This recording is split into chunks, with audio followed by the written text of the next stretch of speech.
पिताहमस्य जगतः माता धाता पितामहः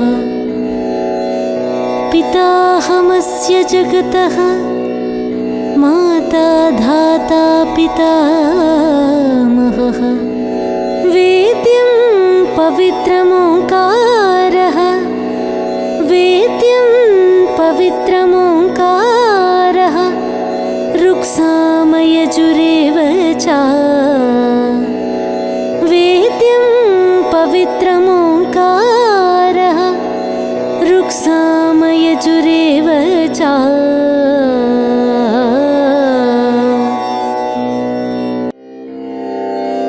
पितासि लोकस्य चराचरस्य त्वमस्य पूज्यश्च गुरुर्गरीयान् पितासि लोकस्य चराचरस्य त्वमस्य पूज्यश्च गुरुर्गरीयान् न त्वत्समोऽस्त्यभ्यधिकः कुतोऽन्यो न त्वत्समोऽस्त्यभ्यधिकः कुतोऽन्यो लोकत्रयेऽप्यप्रतिमप्रभाव न त्वत्समोऽस्त्यभ्यधिकः कुतोऽन्यो लोकत्रयेऽप्यप्रतिमप्रभाव।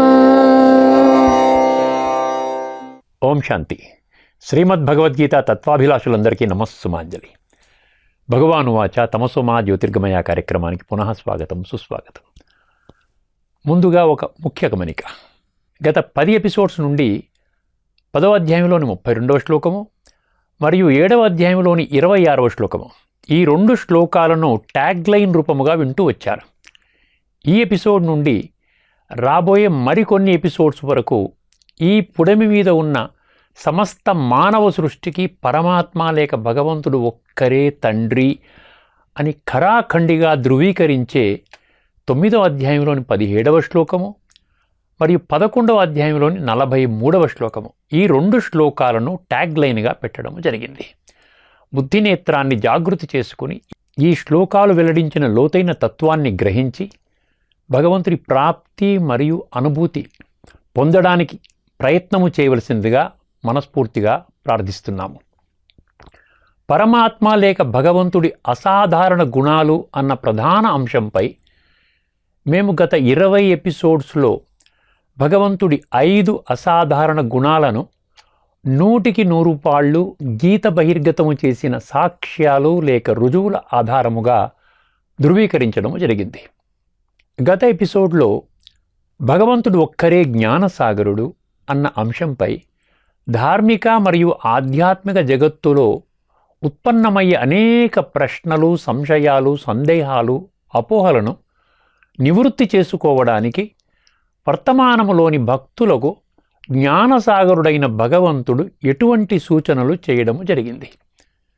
ఈ ప్రశ్నకు సమాధానాన్ని 4వ అధ్యాయంలోని 41 మరియు 42 ఈ 2 శ్లోకాలు వెల్లడి చేసిన లోతైన తత్వము ఆధారముగా విపులముగా చర్చించడం జరిగింది.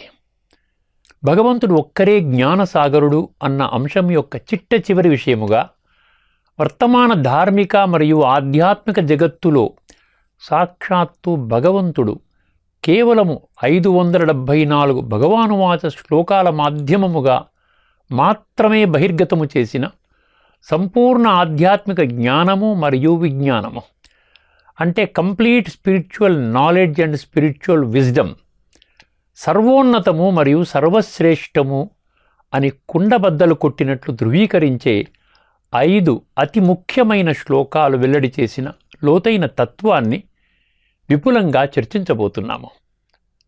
ముందుగా 4వ అధ్యాయంలోని 19వ శ్లోకాన్ని పరిశీలిద్దాము. ఈ శ్లోకము వెల్లడి చేసిన తత్వాన్ని చర్చించే ముందు ఒకసారి శ్లోకాన్ని విందాము. యస్య సర్వే సమారంభాః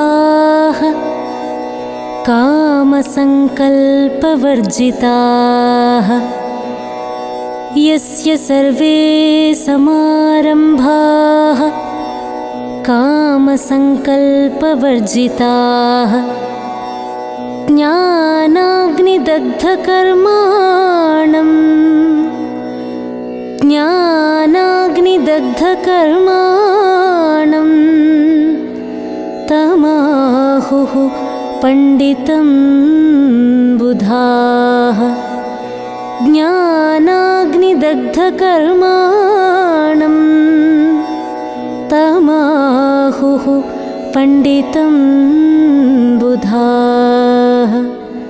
ఈ శ్లోకములో తమాహు పండితం బుధా అన్న పంక్తి అత్యంత కీలకము. వర్తమాన ఆధ్యాత్మిక జగత్తులో ఎవరినైనా పండితుడుగా నిర్ధారించే అధికారము భగవంతుడు కేవలము గీతాతత్వాన్ని క్షుణ్ణంగా అర్థము చేసుకుని జీవితములో ఆచరణ లేక అనుభవం చేసే తత్వజ్ఞానులకు మాత్రమే ఇవ్వడము జరిగింది. తమాహు పండితం బుధా అన్న పంక్తి ఇదే విషయాన్ని ఖరాఖండిగా స్పష్టం చేస్తుంది. ప్రస్తుత సమయములో కేవలము ధార్మిక జగత్తులో శాస్త్రజ్ఞానాన్ని ఔపాసన పట్టిన వారిని మరియు విద్యారంగంలో ఉపాధ్యాయులుగా పనిచేస్తున్న వారిని మాత్రమే పండితులుగా గుర్తించడం జరుగుతుంది.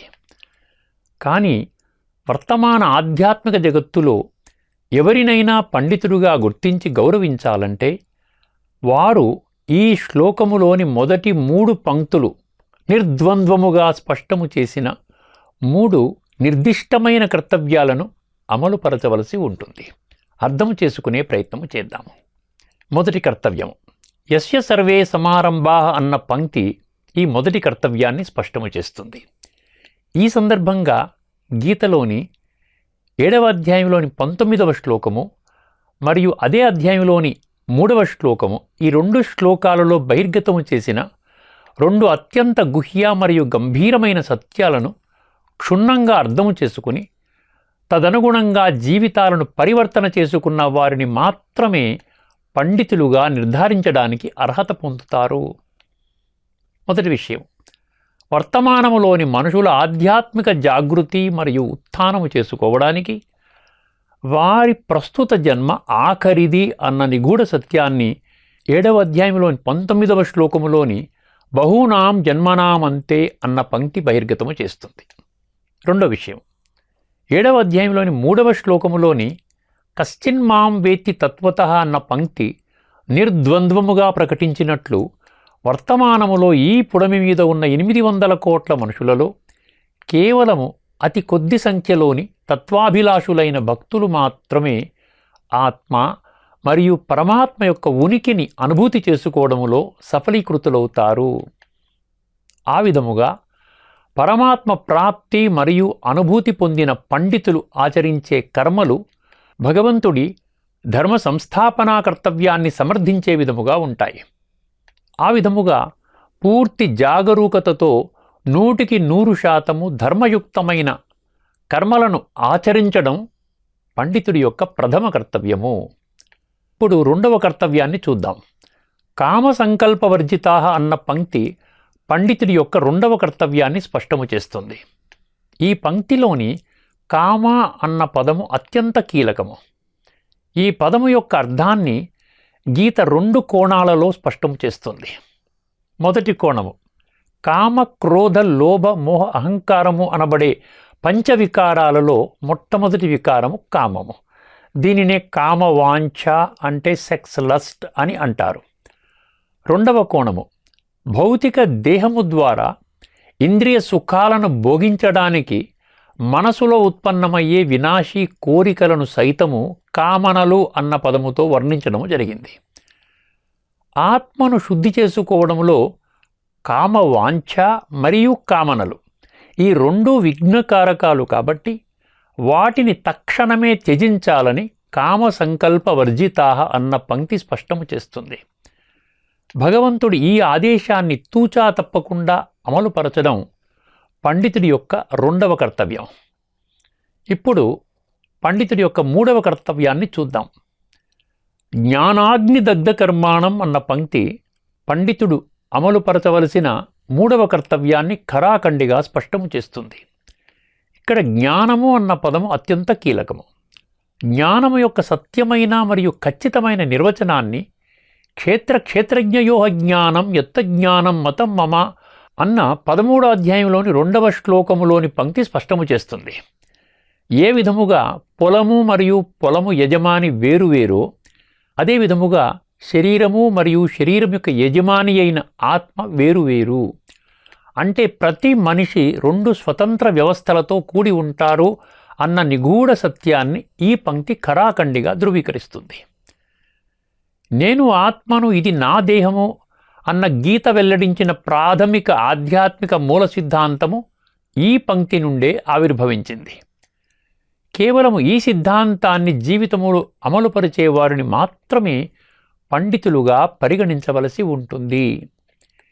ఈ విధముగా వర్తమాన ధార్మిక మరియు ఆధ్యాత్మిక జగత్తులో ఫలానా వారిని పండితులుగా నిర్ధారించే అధికారము కేవలము తత్వజ్ఞానులకు మాత్రమే ఉంటుంది అని తమాహు పండితం బుధా అన్న పంక్తిలోని బుధాహ అన్న పదము ఖరాఖండిగా స్పష్టము చేస్తుంది. ఒకసారి బుధ అన్న పదాన్ని పరిశీలిద్దాం. బుధ అంటే వివేకవంతులు అని అర్థం. అంటే 84 లక్షల ప్రాణులలో భగవంతుడు కేవలము మనుషులకు మాత్రమే ప్రసాదించిన బుద్ధినేత్రాన్ని జాగృతి చేసుకుని గీతలోని 574 భగవానువాచ శ్లోకాలు వెల్లడి చేసిన సంపూర్ణ ఆధ్యాత్మిక జ్ఞానము మరియు విజ్ఞానమును తత్వజ్ఞాన కోణములో గ్రహించిన రాజయోగులకు మాత్రమే బుధ అన్న పదము వర్తిస్తుంది. వారిని మాత్రమే గీత వివేకవంతులుగా ధృవీకరించింది.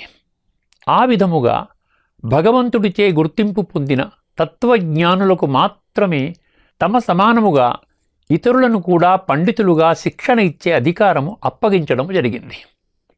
ఈ విస్తృత చర్చను దృష్టిలో పెట్టుకున్నట్లయితే ఈ శ్లోకము వెల్లడించిన లోతైన తత్వము సులభముగా బోధపడుతుంది. భగవానువాచ, ఎవరైతే గీతలోని 574 భగవానువాచ శ్లోకాలలో బహిర్గతము చేయబడిన సంపూర్ణ ఆధ్యాత్మిక జ్ఞానము మరియు విజ్ఞానము తత్వజ్ఞాన కోణములో అర్థము చేసుకొని భగవంతుడి ధర్మ సంస్థాపనా కర్తవ్యాన్ని సమర్థించే కర్మలు మాత్రమే చేస్తారో, అదే విధముగా కామ వాంఛ మరియు కామనలను సమూలముగా త్యజించి కేవలము ఆత్మశుద్ధి కొరకు మాత్రమే కర్మలను ఆచరిస్తూ ఆ కర్మల ఫలాన్ని జ్ఞానము మరియు యోగము అనే అగ్నిలో ఆహుతి చేస్తారో, అటువంటి తత్వాభిలాషులైన జ్ఞానులను మాత్రమే సత్యమైన పండితులుగా గీతాతత్వాన్ని 100% జీవితములో ఆచరణ లేక అనుభవం చేసే తత్వజ్ఞానుల ద్వారా గుర్తింపబడతారు. ఇప్పుడు ఇదే సత్యాన్ని సమర్థించే 4వ అధ్యాయంలోని 37వ శ్లోకాన్ని పరిశీలిద్దాము. ముందుగా ఆ శ్లోకాన్ని విందాము. యథైధాంసి సమిద్ధోగ్నిః భస్మసాత్ కురుతేర్జున యథైధాంసి సమిద్ధోగ్నిః భస్మసాత్ కురుతేర్జున జ్ఞానాగ్నిః సర్వకర్మాణి జ్ఞానాగ్నిః సర్వకర్మాణి భస్మసాత్ కురుతే తథా జ్ఞానాగ్నిః సర్వకర్మాణి భస్మసాత్ కురుతే తథా. ఈ శ్లోకము సైతము జ్ఞానం యొక్క సర్వోన్నత స్థాయిని నిర్ద్వంద్వముగా స్పష్టము చేస్తుంది. 4వ అధ్యాయంలోని 19వ శ్లోకములోని జ్ఞానాగ్ని దగ్ధ కర్మాణం మరియు అదే అధ్యాయంలోని 37వ శ్లోకములోని జ్ఞానాగ్ని సర్వకర్మాణి భస్మసాత్ కురుతే తథా అన్న పంక్తులు ఒకే విషయాన్ని స్పష్టము చేస్తున్నాయి. ఏమిటండి ఆ విషయము? జన్మజన్మలుగా మనుషులు చేసిన నీచ నికృష్ట భ్రష్ట కర్మల ఫలితంగా ఆత్మలో నిక్షిప్తము కాబడిన తామసిక సంస్కారాలను సాత్వికంగా పరివర్తన చేసే శక్తి కేవలము భగవంతుడు గీత ద్వారా వెల్లడించిన ఆధ్యాత్మిక జ్ఞానానికి మాత్రమే ఉన్నది. భగవంతుడు గీత ద్వారా వెల్లడించిన ఆధ్యాత్మిక జ్ఞానాన్ని అగ్నితో పోల్చడము జరిగింది.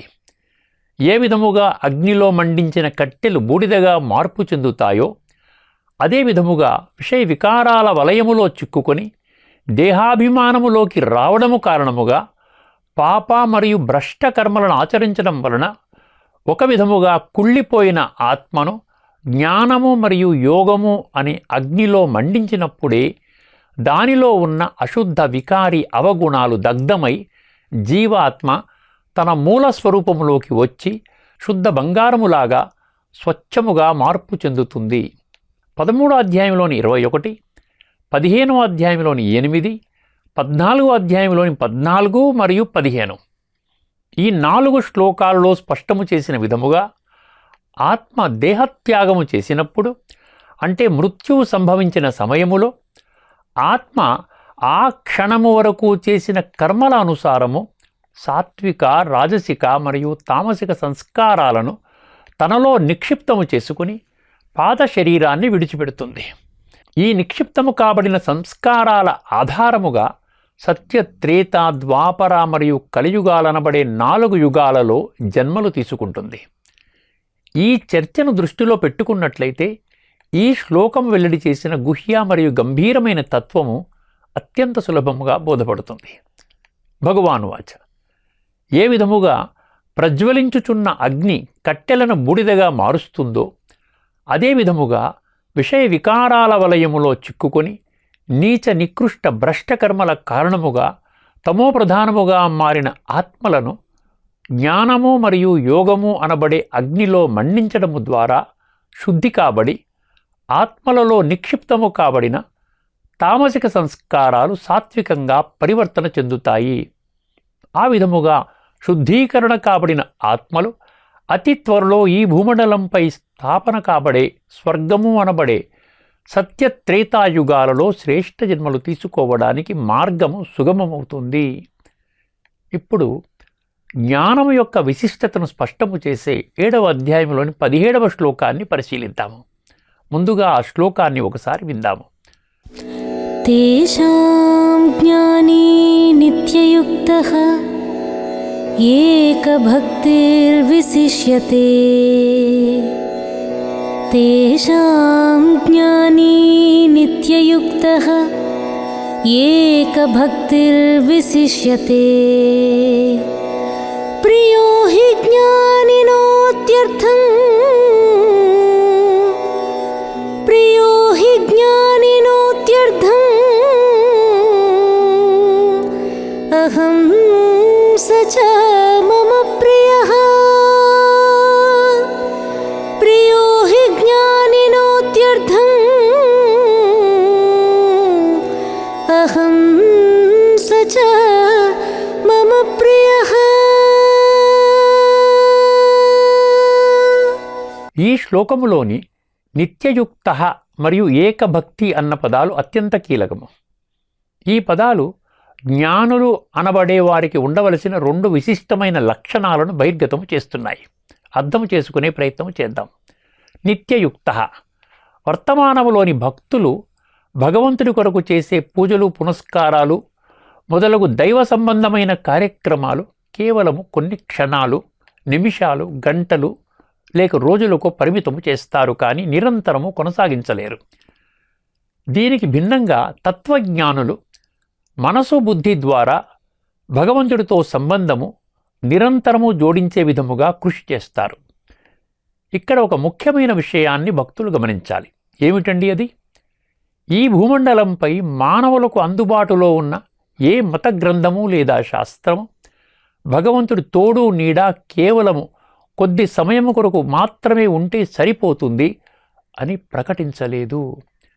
కానీ 100% నేను దేహము అన్న భ్రమ లేక భ్రాంతిలో జీవితాలను గడుపుతూ భగవంతుడి కొరకు భౌతిక రీతిలో పూజలు, పునస్కారాలు నిరంతరము చేయడము అసంభవము. ఒకవేళ ఆ విధముగా చేయడానికి ప్రయత్నము చేసినట్లయితే శరీర నిర్వహణార్థము కొరకు చేసే కర్మలను 100% నిలిపివేయవలసి ఉంటుంది. అది సాధ్యము కాని పని. ఆ విధముగా చేయమని భగవంతుడు సైతము ఆదేశించలేరు. శరీర నిర్వహణార్థము చేసే కర్మలు నిలిపివేయకుండా భగవంతుడితో సంబంధము కేవలం మనసు బుద్ధి ద్వారా నిరంతరము జోడించే ప్రక్రియని రాజయోగము అని గీతలో వర్ణించబడింది. ఈ యోగము భౌతిక దేహము ద్వారా చేసే ప్రక్రియ కాదు కాబట్టి శరీర నిర్వహణార్థము చేసే కర్మలకు ఎటువంటి అవరోధము కలగదు. ఈ కారణముగానే రాజయోగమును కర్మయోగము అని కూడా వర్ణించడం జరిగింది. ఇప్పుడు ఏకభక్తి అన్న పదము యొక్క గూఢార్థమును పరిశీలిద్దాము. ఏకభక్తి అంటే మనుషులు చేసే భక్తి కేవలం ఒక్క భగవంతునికి మాత్రమే పరిమితము చేయడము. అంటే వర్తమానములోని ఈ భూమండలంపై ఉన్న 800 కోట్ల మనుషులకు భగవంతుడు ఒక్కరే అన్న నిగూఢ సత్యాన్ని గుర్తించి ఆ ఒక్క భగవంతుడిని మనసు బుద్ధి ద్వారా స్మృతి చేసే ప్రక్రియనే ఏకభక్తి లేక అవ్యభిచారి భక్తి అని గీత వర్ణించడం జరిగింది. కానీ ఈ నిగూఢ సత్యాన్ని బుద్ధినేత్రాన్ని మూసుకొని 100% అంధవిశ్వాసము లేక మూఢవిశ్వాసములో నడిచేవారు ఎట్టి పరిస్థితిలోనూ గ్రహించలేరు. ఈ కారణముగానే 7వ అధ్యాయంలోని 3వ శ్లోకము మరియు అదే అధ్యాయంలోని 19వ శ్లోకము ఈ 2 శ్లోకాలు నిర్ద్వంద్వముగా స్పష్టము చేసిన విధముగా వర్తమానములోని 800 కోట్ల మనుషులలో అతి కొద్ది సంఖ్యలోని తత్వాభిలాషులైన భక్తులు మాత్రమే గీతను తత్వజ్ఞాన కోణములో అర్థము చేసుకోవడము ద్వారా ఈ నిగూఢ సత్యాన్ని గ్రహిస్తారు. ఈ చర్చని దృష్టిలో పెట్టుకున్నట్లయితే ఈ శ్లోకం వెల్లడి చేసిన లోతైన తత్వము అత్యంత సులభముగా బోధపడుతుంది.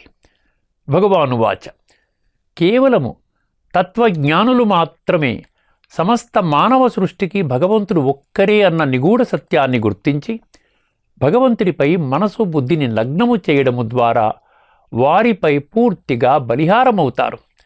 ఆ విధముగా భగవంతుడికి అత్యంత ప్రియులైన తత్వజ్ఞానులపై భగవంతుడు సైతము బలిహారమవుతారు. ఇప్పుడు జ్ఞానము ఒక అమూల్య సంపద అని ఖరాఖండిగా స్పష్టము చేసే 6వ అధ్యాయంలోని 8వ శ్లోకాన్ని పరిశీలిద్దాము. ముందుగా ఆ శ్లోకాన్ని ఒకసారి విందాం. జ్ఞాన విజ్ఞాన తృప్తాత్మా జ్ఞాన విజ్ఞాన తృప్తాత్మా కూటస్థో విజితేంద్రియః జ్ఞాన విజ్ఞాన తృప్తాత్మా కూటస్థో విజితేంద్రియః యుక్త ఇత్యుచ్యతే యోగి యుక్త ఇత్యుచ్యతే యోగి సమలోష్టాశ్మకాంచనః యుక్త ఇత్యుచ్యతే యోగి సమలోష్టాశ్మకాంచనః. ఈ శ్లోకములోని తృప్తాత్మ, విజితేంద్రియ మరియు సమలోష్టాశ్మ కాంచన అన్న పదాలు అత్యంత కీలకము. అర్థము చేసుకునే ప్రయత్నం చేద్దాము. ముందుగా తృప్తాత్మ అన్న పదాన్ని పరిశీలిద్దాం. గీత ద్వారా భగవంతుడే స్వయముగా బోధించిన జ్ఞానము మరియు విజ్ఞానమును తత్వజ్ఞాన కోణములో అర్థము చేసుకున్న అతి కొద్ది సంఖ్యలోని తత్వజ్ఞానులు మాత్రమే పరమాత్మ లేక భగవంతుడి ప్రాప్తి మరియు అనుభూతి పొందుతారు.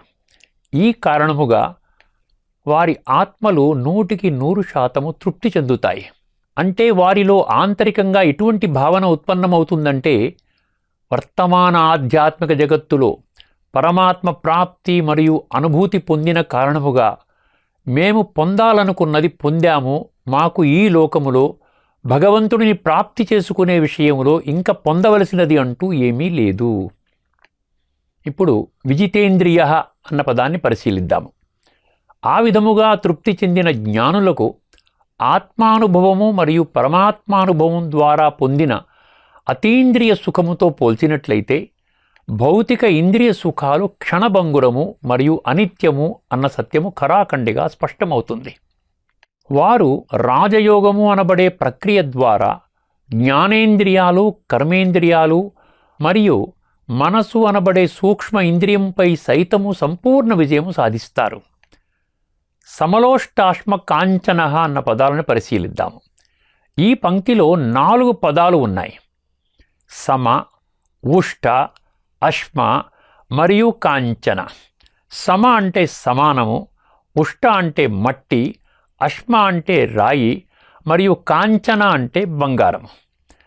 అంటే భగవంతుడు గీత ద్వారా బోధించిన జ్ఞానము మరియు విజ్ఞానమును క్షుణ్ణంగా అర్థము చేసుకొని 100% తృప్తి చెందిన తత్వజ్ఞానుల మానసిక స్థితి ఎంతగా పరిపక్వత చెందుతుందంటే వారు మట్టి, రాయి మరియు బంగారమును సమానముగా పరిగణిస్తారు. ఎందువలనంటే ఈ భౌతిక ప్రపంచములో మనుషులు వజ్ర వైడూర్యాలు, వస్తు వైభవాలు లేక బంగారము ఎంతగా సమకూర్చుకున్నప్పటికీ అవి కేవలం ఒక్క జన్మకి మాత్రమే పరిమితము అన్న వాస్తవాన్ని వారు అత్యంత సులభముగా గుర్తించగలుగుతారు. సమలోష్టాశ్మ కాంచన అన్న పదాలు ఈ నిగూఢ సత్యాన్ని కరాఖండిగా స్పష్టము చేస్తున్నాయి. ఈ చర్చని దృష్టిలో పెట్టుకున్నట్లయితే ఈ శ్లోకం వెల్లడి చేసిన లోతైన తత్వము అత్యంత సులభంగా బోధపడుతుంది. భగవానువాచ. భగవంతుడు 574 భగవానువాచ శ్లోకాల మాధ్యమముగా వెల్లడించిన జ్ఞానము మరియు విజ్ఞానము అమూల్యము, అంటే వెలకట్టలేనిది. ఈ నిగూఢ సత్యాన్ని గ్రహించిన అతి కొద్ది సంఖ్యలోని తత్వజ్ఞానులు సంపూర్ణ తృప్తిని అనుభవం చేస్తారు. ఆ విధముగా తృప్తి చెందిన వారు మట్టి, రాయి మరియు బంగారము ఈ మూడింటిని సమాన దృష్టితో చూస్తారు. చివరిగా గీతాజ్ఞానము సర్వోన్నతము మరియు సర్వశ్రేష్టము అని ధృవీకరించే 4వ అధ్యాయంలోని 38వ శ్లోకాన్ని పరిశీలిద్దాము. ముందుగా ఆ శ్లోకాన్ని ఒకసారి విందాము. నహి జ్ఞానేన సదృశం నహి జ్ఞానేన సదృశం పవిత్రమిహ విద్యతే నహి జ్ఞానేన సదృశం పవిత్రమిహ విద్యతే తత్స్వయం యోగ సంసిద్ధః తత్స్వయం యోగ సంసిద్ధః కాలేనాత్మని విందతి తత్స్వయం యోగ సంసిద్ధః కాలేనాత్మని విందతి.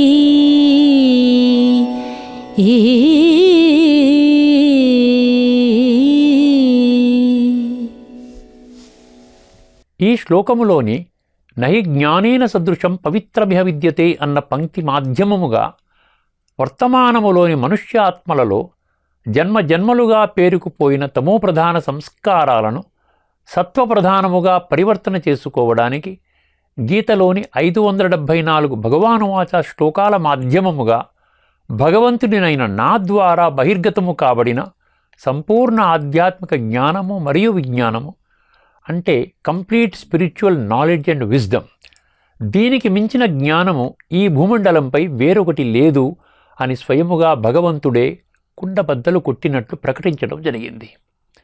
అంటే కేవలము గీతాజ్ఞానానికి మాత్రమే ఆత్మలలో జన్మజన్మలుగా నిక్షిప్తము కాబడిన తామసిక సంస్కారాలను సాత్వికంగా పరివర్తన చేసే శక్తి ఉన్నది అన్న నిగూఢ సత్యము నిర్ద్వంద్వముగా స్పష్టమవుతుంది. ఇదే సత్యాన్ని 7వ అధ్యాయంలోని 2వ శ్లోకములోని యజ్ఞాత్వానేహ భూయోన్యజ్ఞాతవ్యమవశిష్యతే అన్న పంక్తి సమర్థిస్తుంది. భగవానువాచ. నేను గీత ద్వారా వెల్లడించిన సంపూర్ణ జ్ఞానము మరియు విజ్ఞానమును ఎవరైతే క్షుణ్ణంగా అర్థం చేసుకుని జీవితములో అనుభవం చేస్తారో భగవంతుడి ప్రాప్తి మరియు అనుభూతి పొందే విషయములో వారికి ఈ లోకములో ఇంకా ఎటువంటి జ్ఞానముతో పని లేదు. 4వ అధ్యాయంలోని 38వ శ్లోకము మరియు 7వ అధ్యాయంలోని 2వ శ్లోకము, ఈ 2 శ్లోకాలలో ప్రస్తావించబడిన ఇహ అన్న పదము అత్యంత కీలకము. ఇహలోకము మరియు పరలోకము అన్న పదాలు మనము తరచూ వింటుంటాము. ఇహ అన్న పదము గీతలో మొత్తం 18 శ్లోకాలలో ప్రస్తావించబడింది.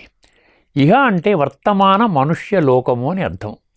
అంటే గీతాజ్ఞానము వర్తమానములో ఈ భూమండలంపై నివసిస్తున్న సమస్త మానవాళి యొక్క ఆధ్యాత్మిక జాగృతి మరియు ఉత్థానము కొరకు మాత్రమే ఉద్దేశించబడింది అని ఇహ అన్న పదము నిర్ద్వంద్వముగా రుజువు చేస్తుంది. ఈ నిగూఢ సత్యాన్ని విస్మరించడం వలననే ఈ రోజు వరకు వర్తమానములోని మనుషులు లేక భక్తులు భగవంతుడి ప్రాప్తి మరియు అనుభూతి పొందలేకపోయారు. ఇప్పుడు ఈ శ్లోకములోని తత్స్వయం యోగ సంసిద్ధ కాలేనాత్మని విందతి అన్న పంక్తిని పరిశీలిద్దాము. ఈ పంక్తిలో యోగము మరియు కాలేన అన్న పదాలు అత్యంత కీలకము. మేము ఇప్పటికీ అనేక మార్లు మీ దృష్టికి తీసుకుని వచ్చినట్లు స్వయాన్ని ఆత్మగా అనుభవం చేసుకుని పరమాత్మ లేక భగవంతుడితో మనసు బుద్ధిని అనుసంధానము చేసే ఒక అద్భుతమైన మరియు అద్వితీయమైన ప్రక్రియని రాజయోగము అని గీతలోని 9వ అధ్యాయంలోని 2వ శ్లోకం వర్ణించడం జరిగింది. కాలేన అన్న పదం యొక్క అర్థము కాలక్రమము.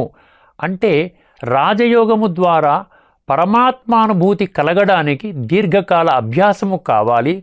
దాని ద్వారా భగవంతుడు బోధించిన జ్ఞానము మరియు విజ్ఞానము క్రమక్రమముగా స్వయములో అనుభూతి జరుగుతుంది. ఈ విధముగా గీతాజ్ఞానము యొక్క సర్వోన్నత స్థాయిని ఈ శ్లోకము ఘంటాపదంగా స్పష్టము చేస్తుంది. ఈ విస్తృత చర్చని దృష్టిలో పెట్టుకున్నట్లయితే ఈ శ్లోకం వెల్లడి చేసిన లోతైన తత్వము అత్యంత సులభముగా బోధపడుతుంది. భగవానువాచ. గీతలో 574 భగవానువాచ శ్లోకాల మాధ్యమముగా భగవంతుడినైన నా ద్వారా వెల్లడి కాబడిన జ్ఞానము మరియు విజ్ఞానము సంపూర్ణము, సర్వోన్నతము మరియు సర్వశ్రేష్టము. విషయ వికారాల వలయములో చిక్కుకొని జన్మ జన్మలుగా నీచ నికృష్ట భ్రష్టకర్మల ఫలితముగా ఆత్మలలో నిక్షిప్తము కాబడిన తామసిక సంస్కారాలను సాత్వికంగా పరివర్తన చేసుకోవడానికి వర్తమానములో ఈ భూమండలంపై నివసిస్తున్న 800 కోట్ల మనుషులకు అందుబాటులోనున్న ఏకైక గ్రంథము శ్రీమద్భగవద్గీత. దీనికంటే శ్రేష్టమైన జ్ఞానము ఈ విశ్వములో మరెక్కడా లేదు. దాని కొరకు ఈ జ్ఞానాన్ని స్వయములో ధారణ చెయ్యాలి. అంటే అనుభవంలోకి తీసుకుని రావాలి. ఈ అనుభూతి లేక అనుభవం కేవలము గీత ద్వారా నిర్దేశించబడిన రాజయోగాన్ని దీర్ఘకాలం అభ్యాసము చేయడము ద్వారా మాత్రమే ప్రాప్తిస్తుంది. గీతని తత్వజ్ఞాన కోణములో అర్థము చేసుకున్నవారు మాత్రమే ఈ నిగూఢ సత్యాన్ని గ్రహించగలుగుతారు. ఈ విధముగా గీతాజ్ఞానం యొక్క సర్వోన్నత స్థాయిని ధృవీకరించే 5 అద్భుతమైన మరియు అద్వితీయమైన శ్లోకాలు వెల్లడి చేసిన లోతైన తత్వాన్ని చర్చించడం జరిగింది. ఈ ఎపిసోడ్లోని చర్చని ఇక్కడితో ముగిద్దాము. మేము 64వ ఎపిసోడ్ నుండి ప్రస్తుత 79వ ఎపిసోడ్ వరకు, అంటే గత 16 ఎపిసోడ్స్లో భగవంతుడు ఒక్కరే జ్ఞానసాగరుడు అన్న అంశంపై వివిధ కోణాలలో ఇప్పటి వరకు 30 శ్లోకాలలో వెల్లడి కాబడిన లోతైన తత్వాన్ని చర్చించడం జరిగింది. రాబోయే ఎపిసోడ్లో భగవంతుడు ఒక్కరే పతిత పావనుడు అన్న పరమాత్మ లేక భగవంతుడి 6వ అసాధారణ గుణము అన్న సరికొత్త అంశంపై గీతలోని 2 అద్భుతమైన శ్లోకాలు వెల్లడించిన లోతైన తత్వాన్ని చర్చించబోతున్నాము. అంతవరకు సెలవు. అందరికీ నమస్కారము. లోకా సమస్తా సుఖినో భవంతు. ఓం శాంతి.